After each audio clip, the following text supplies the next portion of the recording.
then go straight to the second panel of our program. So we will have the panel and to moderate the debate of the theme of the Amazon. Yesterday, today, tomorrow, we have the pleasure of inviting President of the Brazil-Finland Chamber of Commerce, Sérgio Chamone.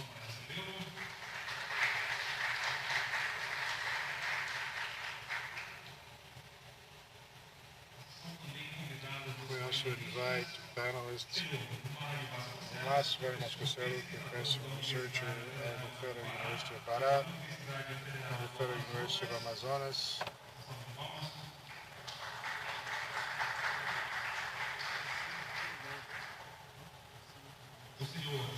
Mr. Sérgio Amoroso, president of the Jari project. And we'll also have the participation of Evaristo de Miranda, general head of Embrapa Territorial, who will present remotely. So therefore we give command to Sérgio Chamone, moderator for this panel. Good morning, everyone. I would like to welcome you to this panel on the Amazon yesterday, today, and tomorrow. We'll discuss sustainable development for the Amazon. For this, we will have three brilliant panelists. To my right, Sérgio Amoroso, Chairman of the Jari Group, and also President of the Jari Foundation, He's a businessman. He's also a big humanist involved in several social projects, many of which are here at Amazon. So welcome, Sérgio. We also have Professor Mário Vasconcelos, PhD in economics, area of development he coordinates. University of Pará in Amazon. He has some graduate courses in the area of research development. So welcome, Professor. And we also have the pleasure of having Evaristo Miranda at the Territorial area of Embrapa. He's with us via web.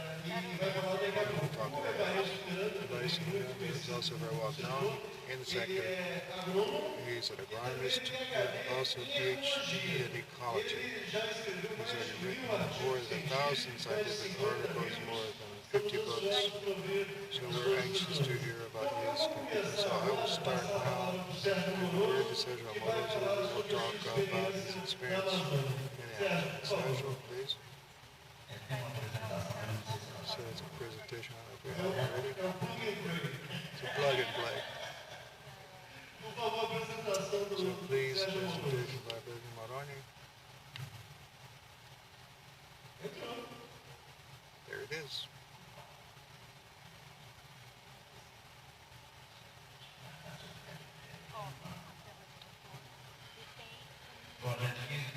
So 15 minutes is not much to give an explanation here.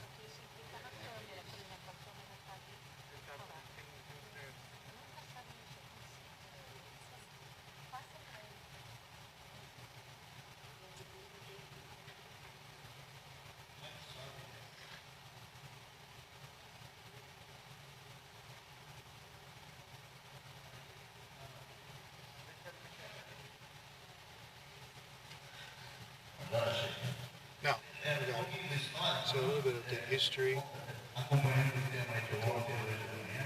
line timeline of the past. We can see government, and there were government incentives for the Amazon. The idea was to occupy the Amazon. There was a integrate, so as to not hand over. Since Getúlio Vargas, the Trans-Amazon, and so on. In 1967, the military government invited Daniel Ludwig, who acquired an area of approximately 3 million hectares, today 1.6 million hectares, and we started to lose land from donations and so on. Today, our company has approximately 1.3 million hectares of forest. And then we have a work that I'll explain more farther along. So then there were two barges built in Japan, as you can see here. From Ludwig's time, they came 87 days traveling by right to Monte Dourado. And all these barges were the cellulose factory. The projects that were called for were kaolin, bauxite, hydroelectrics, rice. Currently, kaolin has an American group. Ludwig then put in a lot of money there during this period. Until 77 to 80 would be about $1 billion at the time. Brought in today would be about $8 to $10 billion today. An infrastructure that was created from the forest. And then there's this history from 82, it was nationalized, Jaime brought it over. In 2000, we brought the company from a group of banks led by BNDES, and the cellulose market headed by the Finns. They concentrated the size of the factories, and we were left with a small paper and cellulose factory. We needed to transform it. We entered the soluble cellulose market. Today, this cellulose is produced by Jari. It's for clothing, but it can be edible as well. When you're eating a hot dog, that little cover on a hot dog is cellulose. We don't know that, but we're also eating fibers. When you have, for example, when you take a shiny capsule for pill medicine, cellulose is used for that too as well. I like that.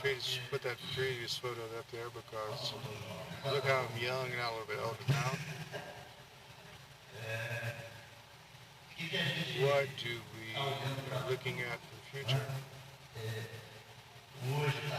Today it's like this, but for the future we're looking to, we have to integrate everything. Forest, business, people, and have instruments for that, and for that we are in a small example of everything. So we would say we're not a great model, but it's a model installed for 20 years since up until 2020. 2021 is not over yet, but we've done a lot of things during this period to try to implant a vision that we think needs to be predominant, that everyone has to participate, right? From the small inhabited producers and so on to the large business leader. If this is done in a balanced way, we have chances to do a fairer business activity. We have developed sustainable forest management since 2013. We've had several problems in this path with our professionals, with the banks, with the environmental people. But today we see that forest management, for it to be in fact controllable and have all of its custody chain, have all its processes done, for this to help the control agencies. The idea is to have this internationally certified, and then this will facilitate the life for the from the planning agency, because certification makes demands and you don't lose your custody chain. It's a model that needs to include the communities. There's a problem here with land title regularization, so many times you're not able to do your management because the land is not regularized, so this is one of the points of regularization. Another point that we looked at, the strategy we set up there was Jari Foundation, which is our foundation set up in '94, which is being developed. It does all of this part of contact with communities. It organizes and dialogues with communities. We've learned in these years that from our offices, from our chairs, many times we have a certain arrogance to these people taking the solution, and many times it's not what they want. When we arrived in Jari, we thought that there was infant child malnutrition. We did the research and we found that the Amazon is rich in Brazil nuts, fish, and cassava. So we didn't have the malnutrition there. What we noticed, what was the request from the communities there? Their problem was they wanted help with child prostitution problems they had. So you have an idea, then when you share this, the solution may end up being more interesting. So here are some points that we are working with. Community family agriculture. We organized the Brazil nut chains, the Brazil nut producers had middlemen that they would advance them money. They go to the forest, spend 4 months in the forest, hand in their harvest, and they would end up owing money because they'd been advanced. And so they owed money to the middlemen, and so it was almost like semi-slavery. We then helped these people to organize, and I remember that when the crisis came in 2009, the measure of the Brazil nuts dropped to 55 reals, so then we came in and started buying at 45 and fitting in money with money from the government. So we're able to support prices, and today they're organized in cooperatives, associations. They do the drying of Brazil nuts. They fund themselves. In fact, they were here, some of the more organized are able to fund themselves. They've left this model of being dependent on the middlemen, and they're free today. We say that we help people not to create dependency, but we help people to be free so that they can carry out their lives in a way that's partners with everyone. All of these processes that you're seeing here for agricultural, counterproductive constructivism, all of them have a commitment to say, okay, there's two of these rights and duties. I'll help you, but you have a duty. You can't cut down the native forest. If you keep the forest standing in a partnership, there's jetpacks, which is carbon. We're fighting with this model since 2010 on this carbon model. And now, 2-3 years ago, we were able to finally implement. We now have a global areas of 1.5 million tons of carbon credits and planting. We've sold in the past, and we, with assumption, all the resources, at least for now, we don't know how it's going to happen in the future. It's might go up a lot, but all funds from RED goes to foundation to reapply and processes for organizing and development of businesses and communities, changing diesel to solar, and then reorganize the chain process, and we're moving. So we set up a little model here where people are the center of our objective. Without, so who's going to destroy? It's humans, right?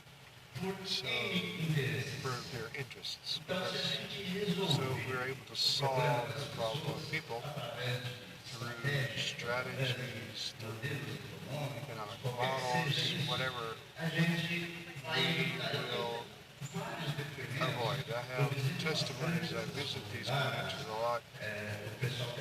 People that we're in partnership with, and several of them have told me, look, people came here and wanted to work with timber, we didn't accept it.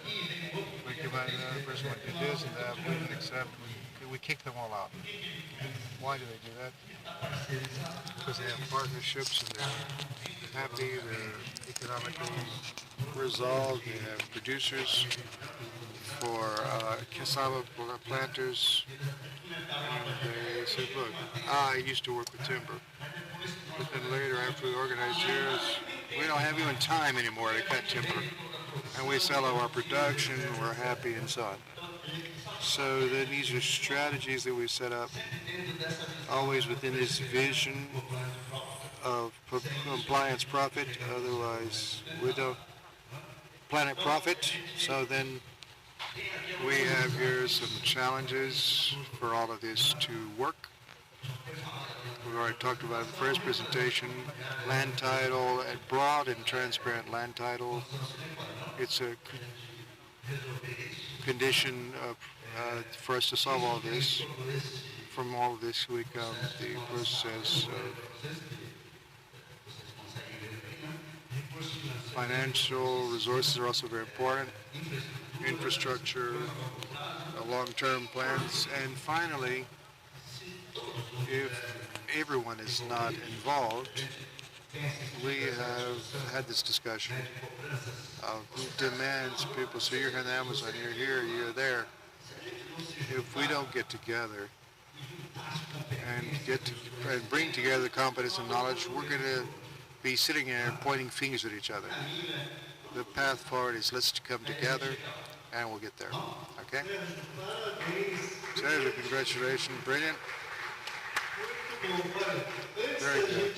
So before we go to the questions, I'll give the word to Dr. Vasconcelos to make your presentation. Then we'll do a debate, okay? So then, again, can you hear me? All right. I would like to thank the invitation for this discussion here to share this time, this moment. It's an invitation by Moderator, Sérgio also, and now share this panel. So I feel very free to share what we have.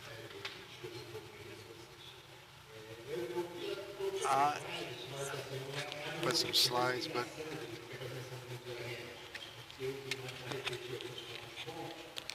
then some of the points, and I have a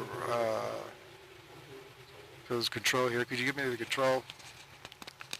So, all right. Now, then I started when I was invited. I thought, what am I going to talk about? What could I talk about in the discussions about the Amazon? And then the title is just for us to direct this for local farmers, and this will go very much in line with what was said. We already talk about the Amazons and developments. We have to use a plural. We will see in my talk of what this meaning is. So then, when you talk about the Amazon, what is the Amazon? To be didactic, but the idea that I bring into this debate is to discuss the Amazon, talking about what the Amazon is coastal, it's forest. The good part is, in terms of forest questions now, but it's land use. But the Amazon also is boundaries. It has mangroves. It is the island parts. It's the Amazon that is several, intrinsically complex. And so this is the point. It's very important. I like to reflect, first to reflect, because of thinking of the future for the region. Obviously, Amazon, you have other perspectives more. You can also have the biomes, legal questions. We talk about the Amazon biome, but also is the biome also has question. It has homogeneity, but also has heterogeneities. So then this is, as we have repeats to understand, the Amazon is not a single, it's not all forest. And so I can talk about my experience in talking overseas. When you talk about the Amazon, it's forest. That's what they think about. It's forest and burning, and that's what is discussed when you talk about in many universities, in fact. But the Amazon is not just a forest, and so we're polemical or not, but I'd like to note that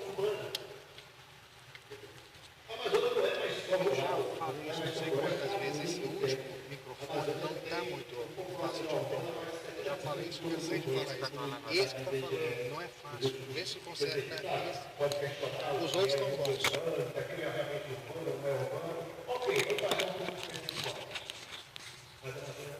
But the Amazon is not just forest. So when we talk about developing the forest, there's perspectives for rural areas, for also there's urban area, because most of the Amazon today, the population is urban mostly. So then another point that I could highlight is that 42% of the population is in poverty, 42% is in poverty, and so then of course aggravated by COVID, and then so when you develop, I don't know if it's a question of, we organize, but prioritize maybe a structure for development to reach a minimum of this population that's sharing this. So then we can demonstrate this design of Amazon that will help us to understand for development. So then, as I said, I was happy when we talk about people. So then this, of course, the economy is the driver for all of this process. It's the condition for, but it's not alone. This is something that this is obvious, of course, but it's good to reinforce the development. When we talk about development, it's ideological, it's a political process, and it's a process for development. And so then, as I said, I want to be didactic, but I want to say, what am I looking at to talk about developments of the Amazons? And so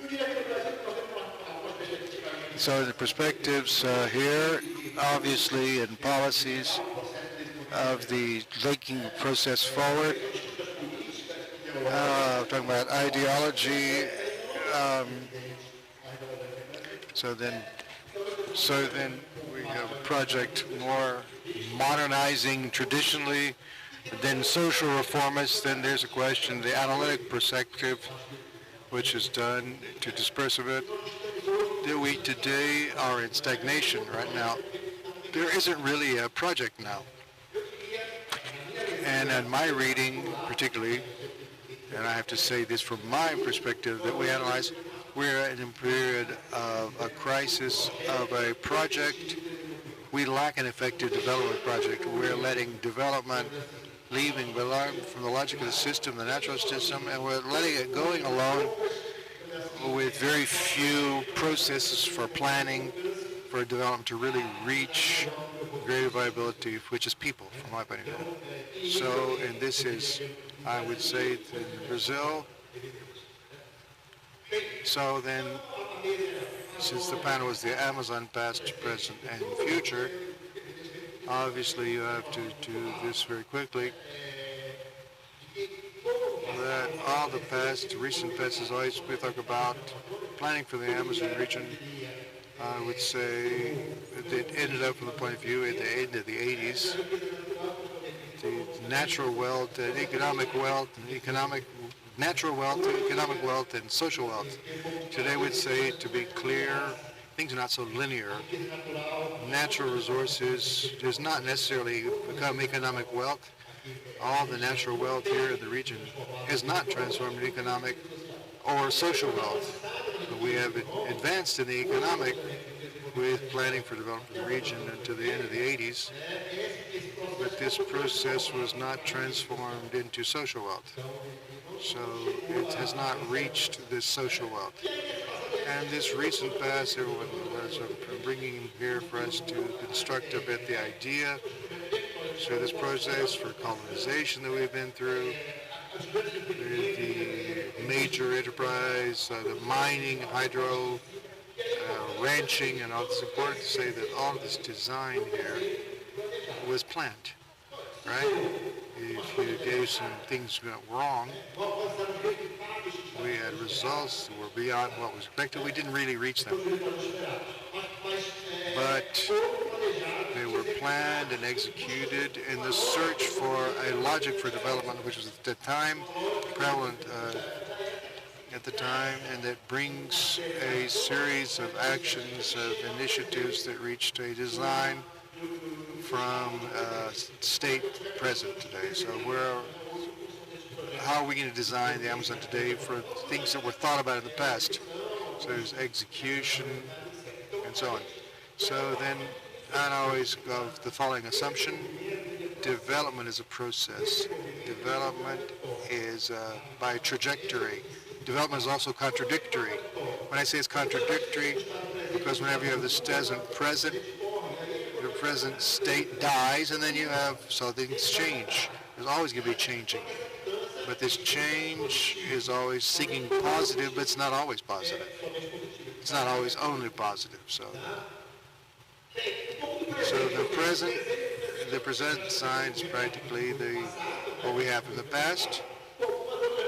In some other areas, so the soy industry was a process in the 90s.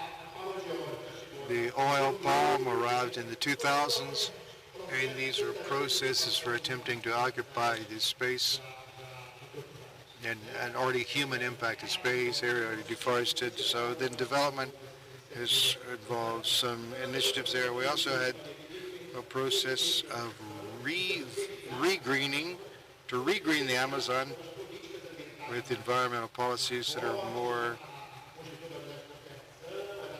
and so then preservation. So then the project would be we turn it brown and then we green it again. But so we still have a significant predominance of primary forests, but in policies or design, we still have to do this. Planning for the Amazon, and then question of population again is a point here. So then the past and present, then what do we have now in the present? So past, present, influence of roots. We have the territory reconfigured. Our transportation modal has changed. A lot of things have changed. Urbanization is growing. The Amazon is highly urbanized now in many ways. In my reading, it's always homogenizing perspective for development. And we also have, but the biome is not homogeneous. The region is not socially homogeneous. We have different connectivity within the region, and there are interests that are differentiated, as we say. And now this produces. So then, and it ended up, in terms of the territory in itself, is demanding organization, which has already been said, and we need to have more strong environmental policies and a logic for sustainable development. When I say that demand for environmental management involves a training of people to an understanding of the significance of environmental management for action in environmental management, including in the public sector. So we've advanced very much in the capitals and the states, the municipalities, but a good part of the municipalities in the Amazon don't have the capacity for taking forward a process of development based on an environmental management. So I'm running quick because time is running. So then the logic proposed for the future, what do we have for the future? We already have disputes in general. It's normal within any society. So we have, shall we continue being exporters are around the edges perfectly. Verticalization, we have projects for internationalization, selective internationalization, specific processed products from the forest. They can able to enter the international market, generate income. It would be selective internationalization of the process for its local development. Small communities that have their peculiarities and their specific needs and their specific knowledges that they also want to have to present and conditions development. And there's a ranching modernization that was talked about. What would be one of the paths for the Bank of the Amazon? Hold a bit. The extensive modernization may be a path, so we have then intensification of agriculture, of ranching, for example, non-extensive, maintaining the forest standing, carbon sequestration, environmental service, and bioeconomy, which is a more recent discussion, and from the point of view recent, but it's not so recent because we've always used this natural resource for the economy, so it would be a new proposal for bioeconomy that would have its limitations since bioeconomy is based on industrialization, or bioindustrialization, and for that you need to have science and technology and innovation of the forest products for the Amazon. So we have to advance in that regard. So then some aspects to close out, because you have a few seconds on my reflection. We need to interpret the Amazon and more heterogeneously. I think that we cannot homogenize the logic, from my point of view, so the logic is to be incorporated into the discussed interface with land development, which is another theoretical part. Talk about territories, dividing a region into territories, and advancing a bit on that. But we need to go this line. Return to planning for development. We haven't had, since the 90s, we haven't had effective planning since the 90s. They can contribute to the development process. And we have to have territorial and endogenous in development. What would that mean? Process constructed by the region itself. We already have, from the point of view, the capacity. We have intellectual mass and data that we can discuss and implement and present proposals for the land development for the Amazon region and the interface with the region. And then, for example, is export processing zones are, so these can be used.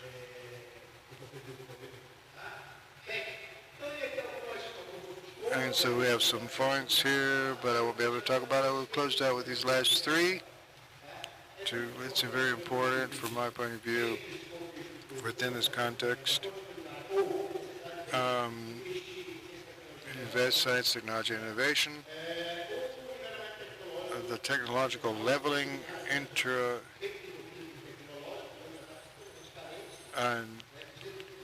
we need to level out the inter-regional technologies, and also have for important and for urban areas, think about impactful areas. We can discuss some things. We talk about impact business for urban areas, since that has the poor populations largely in the urban areas. We have to think about smaller scale business that can have a social impact and modify status quo. Sorry for us, Professor. Very interesting, this Amazons and developments. All in the plural, we'll discuss this. And so now I'll give the word to Dr. Evaristo Miranda, who is on the BioWeb. And so welcome, Dr. Evaristo.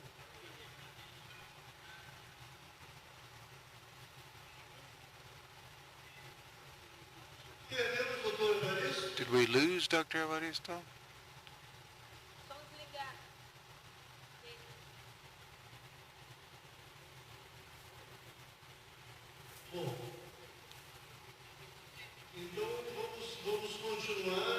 So let's continue with, as soon as we can get him back.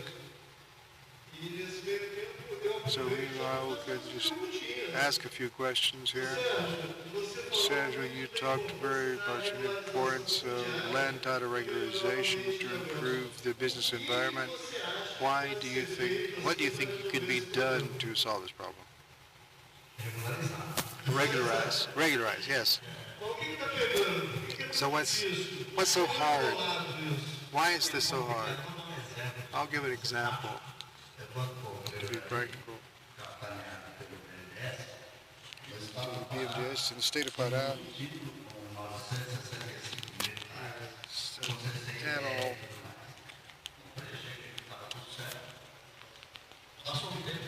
at the time the state attorney came and canceled all the land title that we had and made it start all over again, right? And so then you start all over again, and as that whole period, you go to a TIP, go to the land office, authorization. I've since 2006 and 7 trying to regularize, and so far I haven't had success at all. And this impacts, I've already lost investments because we didn't have land title regularization, and in the work that we do with the communities, because regularization involves us recognizing the communities and the people in the forest and also giving title to them. And when we then do business that you have to get funding for them, they go to the bank and the bank demands land title and they don't have it. So we have had some success and some financing for these communities where Jari goes and says, look, the title's mine. It's irregular because the state says it doesn't count. A lot of things in this country, you're legal and then you're non-legal. And we have to go and revalidate everything, and then it becomes an epic journey to regularize. And so I see that if we don't have a clear and transparent policy for regularization, we're going to continue having a lot of problems at all levels, including losing investments, losing opportunities. And I know the Europeans don't invest if you have problems. I know the Europeans won't invest if they see you. We had some, for example, international companies that came in wanting to occupy lands already planted, 130,000 hectares already planted. From these lands, you plant 40,000, and then you plant another 40,000. So then you to use less fertilizer, but we have a lot of potential for expanding. If you have an idea, the project for management that's being set up in Amapá will generate about 500 direct jobs. It was done, we just did research which was opened up. We still have to contract 250 people. And so then 1,600 people came for 400 jobs. So then it looks like, and so have we got Dr. Evaristo's problem solved? It looks like not. So there he is. He's here.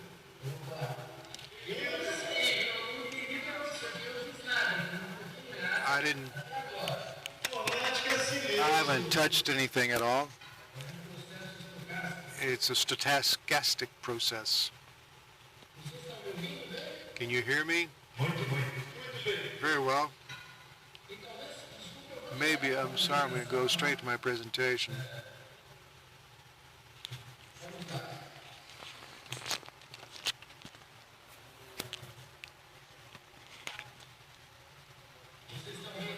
Can you see my presentation? Beautifully. Okay. So I was very happy from hearing from Mario and Sérgio, because it's exactly the same perspective that we worked with Embrapa, and especially Territorial Embrapa. It's not one biome, and it's questions of people at the center here. This is Territorial. We work with territories in Brazil. 35 years we've been working in all the states in the Amazon and all the region. And really, contrary to mine and Sérgio presented, when we talk about sustainability in the Amazon, we quickly attract a lot of interest in Brazil. The people who plan don't execute, and they plan but don't execute, and they evaluate what they didn't do. That's great. I'm accompanying, we've seen this more people who plan, don't execute, and then evaluate what they didn't do. And so then there will be other panels saying with this type of posture that we have to make do. We have to build each one in your area. And this Amazon, as was said, it's almost 30 million inhabitants, 70% of the cities, but 30% in rural areas. And this rural population is that I will quickly make some considerations because part of what we're concerning us in the Amazon. So I would like to say a quick word about these farmers and this agriculture in the Amazon biome, because a large number of processes and projects and proposals for bioeconomy and everything ignore the existence of these people. In the country, people would like them not to exist, and some people go beyond. They propose de-anthropization of areas, and so then obviously in this situation I would like to summarize the situation of the forest and the native vegetation. We're talking about deforestation in the future of the Amazon. That will follow the line of cooperating, which I already talked about. Cooperation is the only valid path. So the farmers in the Amazon, it's not 2 or 3. We have registered in Embrapa in very detailed areas in the Amazon biome. The successive governments have set up 2,312 agrarian settlements and 500,000 families in settlements alone. 500,000 families. So then you already have almost 2 million people in some cases. So besides that, 650,000 producers were registered in GADS, and Embrapa Territorial has this register all worked on, corrected, and so on. 89% is small farmers who are making an effort, huge effort to get into this registry, and so we have the coordinates. We know where these 750,000 rural properties are, but the agricultural census in the Amazon for the first time got the graphs and the coordinates, and each establishment in the Amazon, they found 677,000 establishments. We have a coordinated data for each one. When you get together all of this, it's more than 1 million families living in the Amazon productions. And so the situation of Roraima is very different from Amapá and Pará and so on to lots of Amazons. The crops today occupy 2% of the biome, pastures 10%, and agriculture in the context nationally is very small. Yes, that less than 2% of the cotton in Brazil. Most significant is coffee, corn, and soy, especially Mato Grosso and Pará for soy, coffee for Rondônia, and of course the cattle herd. This is recurring and intensifying every year. Every year you have a reduction of area in pasture in the Amazon, and you increase the number of head of cattle. And the occupation in the Amazon is greater than the national Amazon. So you can see the vector is verticalization of production of grains, feed, chickens, and so on, acre, and of even neighboring countries. And just to summarize, agricultural production in the Amazon is irrelevant for Brazil. It's irrelevant. It's irrelevant for exports. But it's very relevant for supplying urban centers of the Amazon. As was said, these centers, there's more than 700 centers. We're not 50 or 30 or 100. We're talking about more than 700 urban areas whose price milk, meat, eggs, veggies, fruits. These are the small farmers supplying its expensive life in local production, meeting in a differentiated way in several territories. It's crucial for the Amazon. So as we've also said, these producers need to have land title regularization. They need to be supported and not criminalized. And for that, we have to take technology to them and take land title regularization. I'll not spend time because it's already been said. So land title regularization is crucial for them to make investments, diversify production, intensify and adopt technologies, but it's the mother of all battles without exception. Land title organization, without this you don't want to advance. And even so, we have a detailed mapping of the forest and the situation of vegetation in the Amazon biome. And as was said, there are many Amazons, many territories, and you can see the people talking about the Amazon forest. In fact, we have 22 types of forests in the Amazon. Known, mapped. There's acai can be not one of all of them. Acai may be important in one, but none of the others. Palm part, all these values, the soil parts, it's extremely diversified. It has to be known, and you don't know what type of forest is being deforested. So the analytical capacity is very small. So then people who plan and execute then evaluate what they didn't do. They do these lots of proposals. People who've never stepped foot in the Amazon and don't have any idea of this diversity that you can see. In summary, we have Amazon, all the conservation units, all the indigenous areas, all the areas preserved in their producers and so on. But 84% of 0.1% is native in vegetation. You add to this huge water surface like the Tapajós, but also Samoa, Valvena, and the dams, you have 86% is natural condition. Then you have the 13.8% has been exploited. Now what happens is that given the conservation units, this green, it's an area that's extended a lot in the last few years. Today, 71% of the biome is legally protected, cannot be deforested anymore. Or what's left, you have forest code, which only allows you 20%. And in practice, 81% of the biome is legally protected and preserved, legally.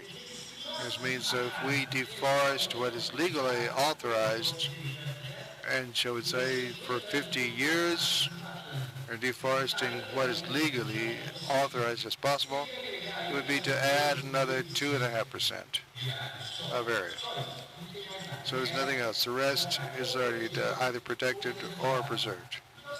So then we have the huge challenge, which we need technology and knowledge, as was said, investments in science and technology, but also investments and resources. You have to manage and take care of all this vegetation. Its situation in Acre is very different from the situation in the north, Tocantins or Amapá or so on. So this requires mobilization, application of considerable scientific and knowledge and resources, human resources, and when you normally call those interested in the Amazon here and overseas, they are not very available for this reality.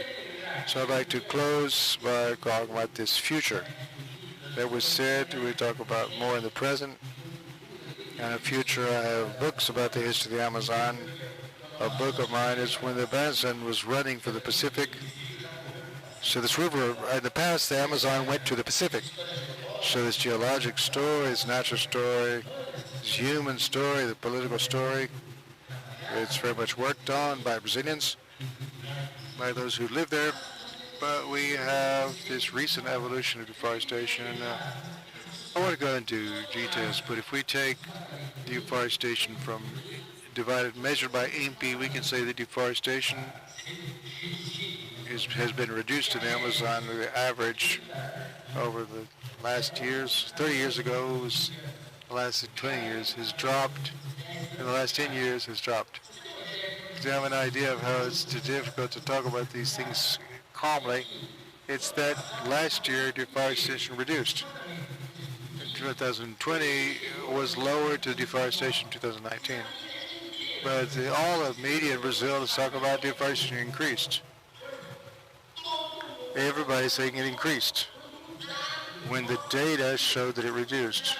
You could say, but it wasn't very much, but there's a new cycle of reduction now.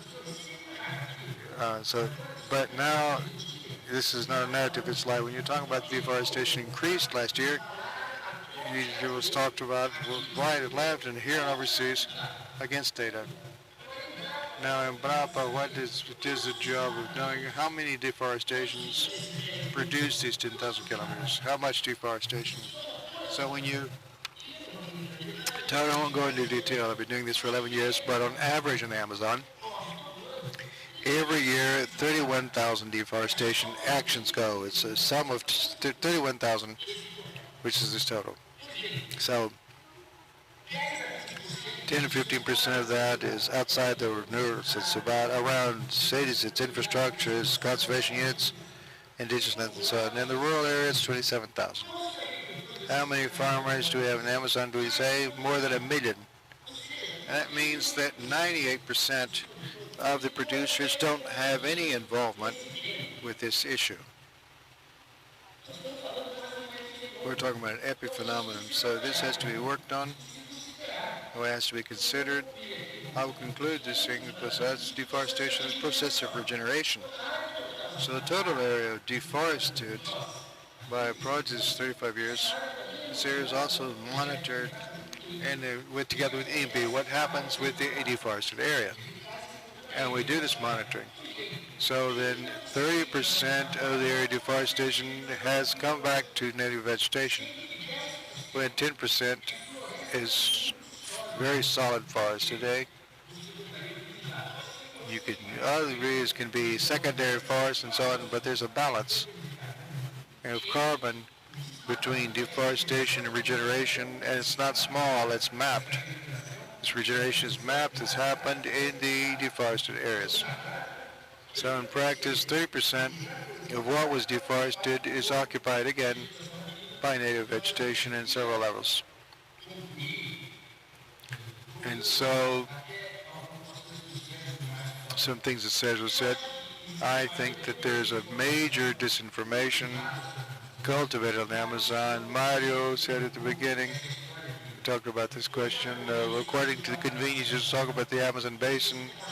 If you want to talk about, you can say it's poor, you talk about the northern region, the governors of the northern region, you can talk about the legal Amazon, you talk about the Amazon bio, you talk about the basin. We have to focus really on the bio, but Brazil should do the date homework and every year present a report with map data of the situation in the Amazon, not to justify or to condemn. It's the conclusion of our conference, okay? To present the state of the Brazilian Amazon. Not just deforestation. Deforestation is a little piece of the net of the box. It's just a little piece. Extractivism is a little bit. We talked about the work by Roma, but there's all the aggregated indigenous land, settlements, kilobots. There are all these productive chains, agricultural, diversified, that are being intensifying, are verticalizing. You can see that the Abuna Bridge will generate change. It's our generating in the case of Acre, the hydrovia waterways in Rondônia. So all these changes in infrastructure by people, all of this is, the states need to be shown annually, and the group. We can discuss box against box, so there's a recommendation. Now Sérgio also said something, Mario also said something. It's that since the times of the Portuguese crown, the state has already had a plan for the region. They've always had a plan for the region. There's in a book where I analyze from 1500 until last century, every 50 years, what was the plan? The crown had the plan of the empire, the plan of the republic for the Amazon. But as I said very well, since the 90s, we don't have any more. So then, of course, outside people get worried in the air, but where's the Amazon going? What are you going to do with the Amazon in 5, 10 years? You're not saying we need to have a planning, at least globally overall, for three fundamental situations in Amazon. These 84% preserved. You have to put this on the map. You put it very clearly saying, look, in 50 years we'll deforest to 2% of what's legally possible. Acceptable, so and so on, we'll reinforce the conservation units.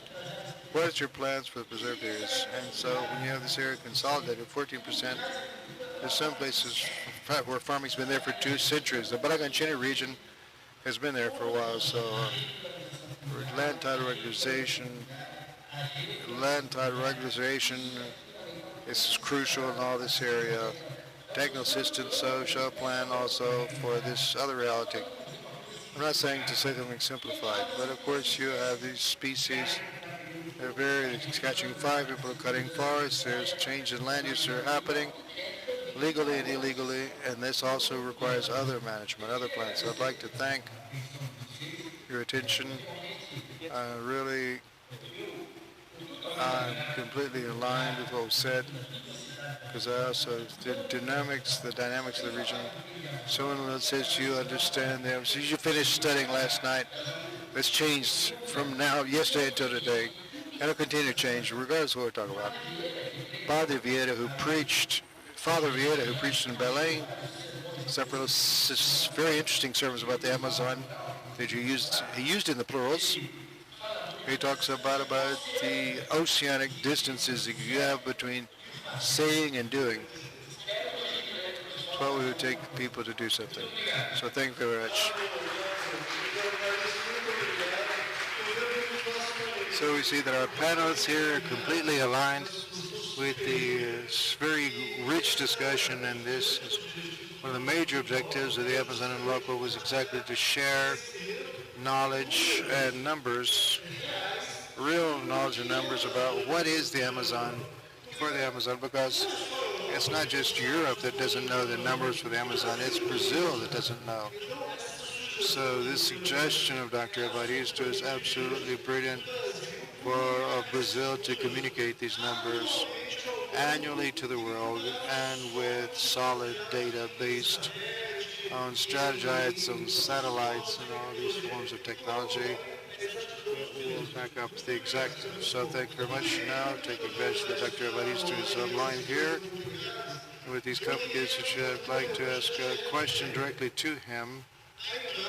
Embrapa, which is national pride, and develops technologies for all sorts of biomes in Brazil.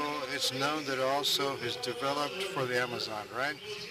In fact, for degraded areas. Now, in this presentation, you said about 2,312 rural land reform settlements. And so more than 2 million people. And so plus the quilombolas areas that they own and so on. How is this fantastic knowledge that Embrapa has developed, how does this knowledge reach these people? Please, Dr. Evaristo. These things arrive.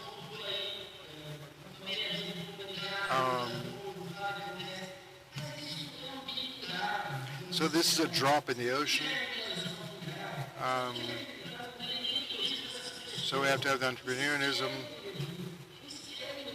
They want to improve. So you get the environment together. So then I'll regularize you. So you're at the bottom of the well. And so then you have technology. So we have to do the regularization. We have to believe in entrepreneurism. I believe very much in what you said. Embrapa, take to them now. It has to be made available. We have Embrapas throughout all the states of Brazil. There are lots of technology available, lots of things being adopted. This theme of degraded pastures, I like it. It's like seeing, because you're seeing pastures reducing. I can't say that it's degrading because it's not degraded. To be reusing the project. And I know people who've used techniques from Embrapa to use the same pasture and increase productivity. And so there's a lot of solutions Mario said, it's a lot of Amazons. You can't generalize, but also the collection that we have is great. The data, there's a lot of data. Now what we need is to summarize basic questions and the rural questions. And really land title regularization, and from that helping to organize cooperatives. It's traumatic. I've been to a lot in Rondônia. I have 400 producers. I monitor them for 40 years, almost, all the same ones. It's traumatic to see how they fought, and today they still don't have land title. So then a farmer didn't pass the medical exam because he'd had a stroke. Of course, he was 70 years old. So you don't have help for the good title. I had help when I got here. So we have to focus on this time. If there's a recommendation that my colleagues have said, it's to regularize land title regularization. Yeah, I would just add something to the question. With this knowledge of others, we have several examples to cite. We did a partnership with Embrapa, and in the Amazon there's cassava, manioc. Cassava is very much used. Embrapa developed a model, a plant that produces to 2 or 3 times more than the traditional manioc plant, cassava plant. Embrapa has also developed açaí in dry land. So there's several products of Embrapa that are available. But as Dr. Evaristo says, all of that is there available, that is moving slowly, and it doesn't go faster again because of regularization, which blocks everything. And you can't understand why that. You can't understand. I don't understand. Public agencies, give us a hand, please. So my question for the audience to Dr.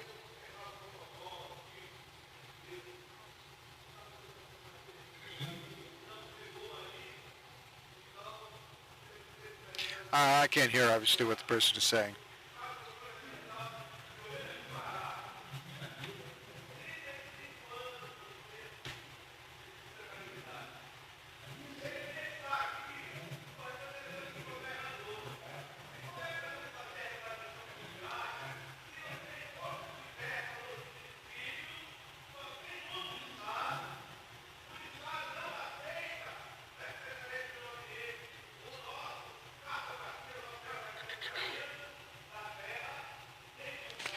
I'm sorry, this person is, I can't hear the person. I can't understand the person's got his back turned to me. So, sorry.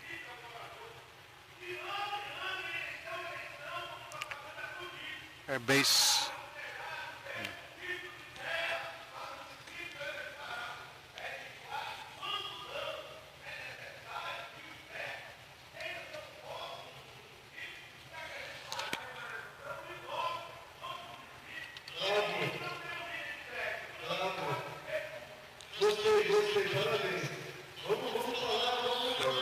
Let's put this on the paper. Yes. The other question that came here from the audience is for Dr. Mario. Would it be possible to internationalize Amazon fruits not so well known in Brazil, such as Buriti, Murici, Bacuri, with the intent of increasing the visibility of these products, as the case of cocoa, which is organic, right? Which is wonderful. This problem with scale and so on. Talk a little about that, because açaí's already worked. What about the others? What's the potential? That's not specifically from that area with the greatest potential, specifically this product.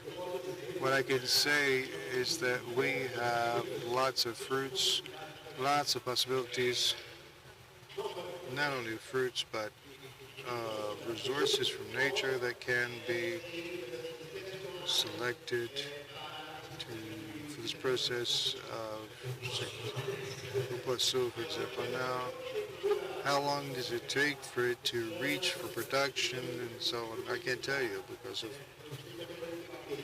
bacuri is a cycle, is a fruit that takes a long time to produce and so on. So you'd have these elements. But I know that in pharmaceuticals we've advanced a lot. And so maybe you need to have more science and technology to innovate and move in that line, selective.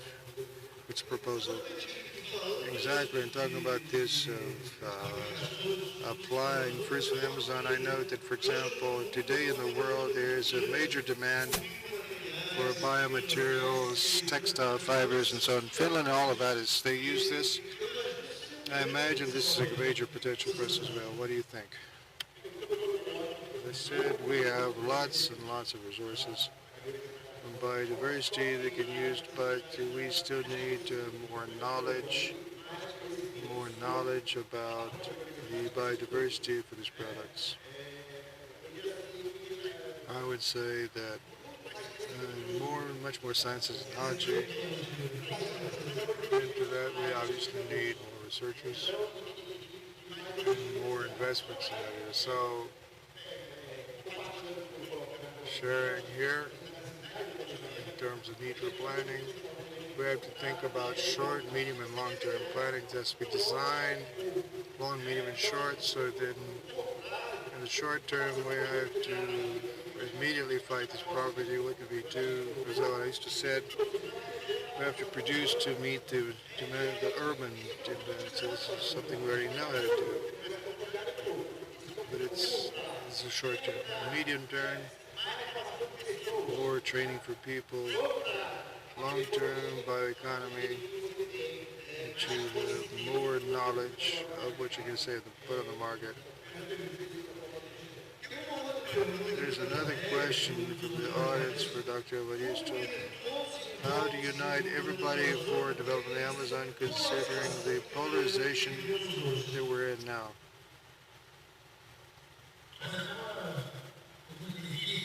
It's a difficult question to answer, but that's just a point.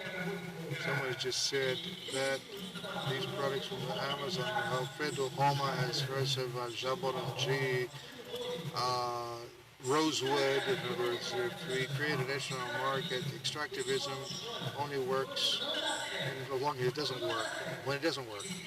Because when it works, it is not able to sustain the demand. And you have devastation of the natural resource. So you have to get all domesticated and plant. Any fruit that you can imagine there, fine. But to reach there, you have to domesticate productivity and everything, and cultivate. It's unbelievable that today one of the most important, which uses jambu and the mark jambu leaf, which is a line, I won't cite it, but it's all produced in Sao Paulo. This jambu is not being produced in the Amazon for this campaign, right? I'm talking about so there's a socioeconomic question which is very serious. Land to the rest, you can talk about national to markets and domesticate. You have to domesticate planet to planet. You need to have farmers, safety, credit, and so on. So you plant in Bratania, Guaraná, you plant in Bahia. To sow the rubber trees in Sao Paulo and all this.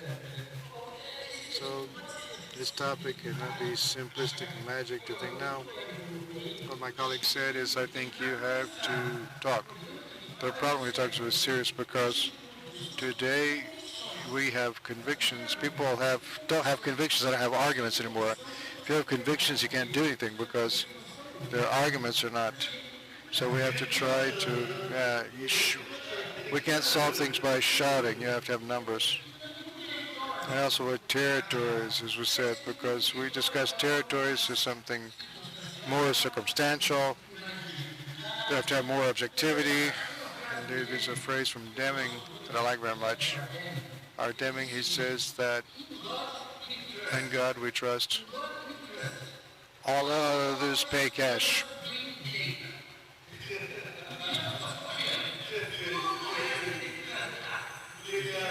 So that's a very important thing, which is one of the solutions for the Amazon, but that I'm impressed because very few people know the topic. talk about in the media, which is forest management. You have a lot of experience with forest management in Jari, right? Tell me what is lacking for this to, you say, management can generate 600 jobs, right? What you harvest in the forest is 30 cubic meters per hectare. It's a needle in the haystack. It regenerates quickly. The forest continues standing. Why isn't this something the government uses in concessions to make money and in taxes and generate income, exports and so forth? What do you think? You described the farm management well. 30 years in a region you cut three or four trees per hectare in a tree in a very selective and organized process, leaving seed trees, leaving areas for preservation and so on. Management is consolidated as a source for resources. The Amazon forest could be the major supplier for timber for the world, and it's not managed in a responsible, sustained regularization against the communities, again, in the communities. We have in Jari 1.3 million hectares, but there's about 100,000 hectares in communities that could be doing management within our lands, but how will I recognize them if the state says that my title doesn't work, I have to start again. So again, Evaristo and others are saying again, look, let's regularize, let's organize, and then we can start. There's lots of solutions and management for certification. Also, you can make money with carbon credits. Our credit project is perhaps one of the most advanced because there's a work from the foundation with the communities and all of this in buys and the credits they demand, because credit today is voluntary. It's not something obligatory. You buy it if you want it, but it does a series of demands.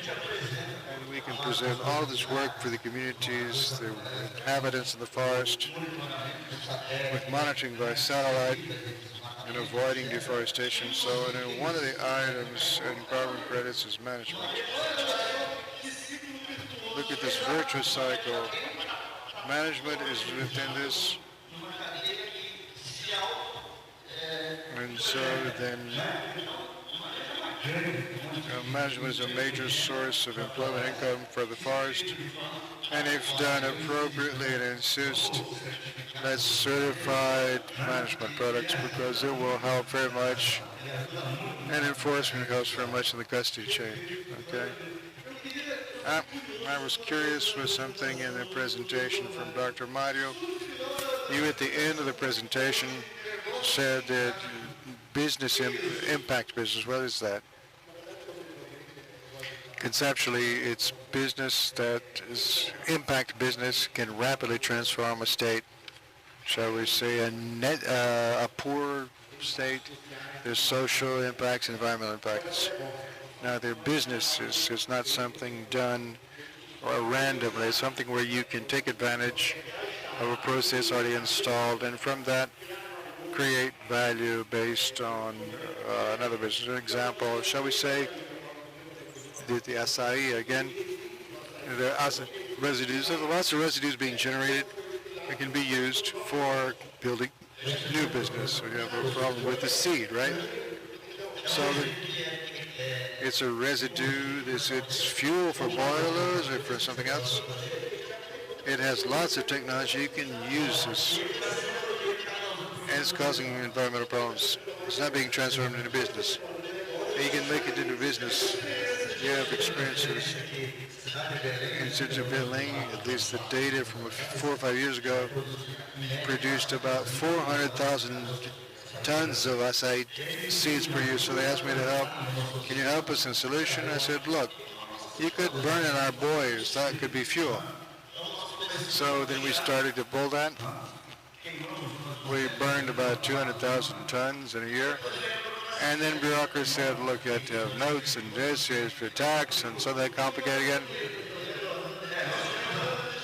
And there was So then we have our biomass there. I was doing a business to help and also to see if we create other sources. And in the end, I'm joking, but you have to be pragmatic.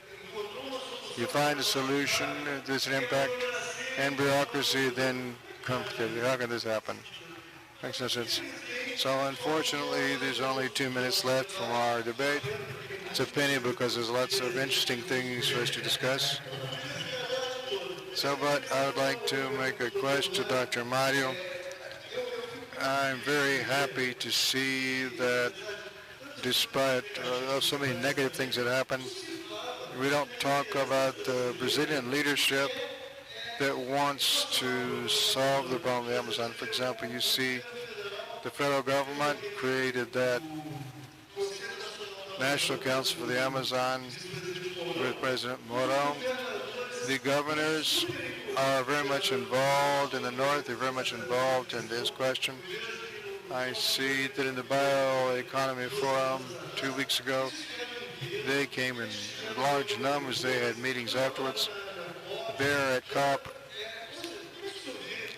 So how do you see this involvement of leaders, Brazilian leaders, politically in sustainability? And also if your area, which is academia, if you're consulted, because you guys have sciences, you have the numbers there. Are you being involved? Sérgio, you're a guy who has so much experience, 20 years in the Amazon. Are you being involved in this as well? Unfortunately, as far as I know, we in academia haven't been called to present our data. Same. In fact, the governors of state, talk about the members, they don't have active voice in the effective board. There's a ministry, the minister, a group of ministers are part of the council. That, with this, so then it comes back to the question of Amazon. Discussion of Amazon based is always on from the outside, so the dialogue needs to be more strengthened. And so the weaknesses of the... So what do you think about this, Dr. Evaristo? Yeah, it's completely right. The Amazonians they're always the last to be heard, and they're not even heard sometimes. It's really these people have the vocation that you plan and don't execute and evaluate what you didn't do. It's a very nice position. It's easy to be taken. It's easy to... And this is an essential audience, but not always valued or heard. Solutions in the Amazon have to come from the Amazon, from people who are there, considering who is there, the knowledge that they have there, and problems that are recognized.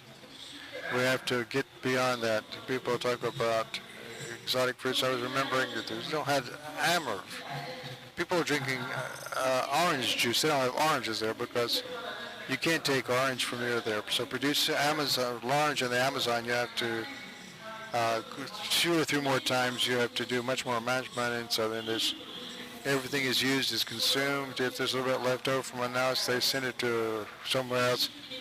There are people trying to do things, and you talked about Malifas.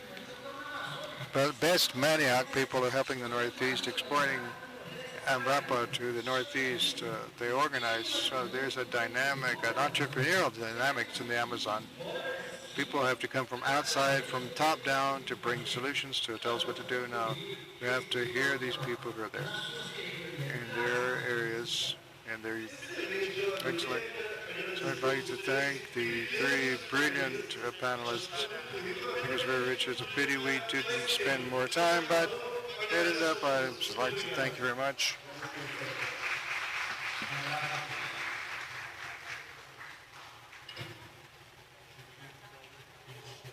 So thank you very much to the moderator and the panelists for the rich content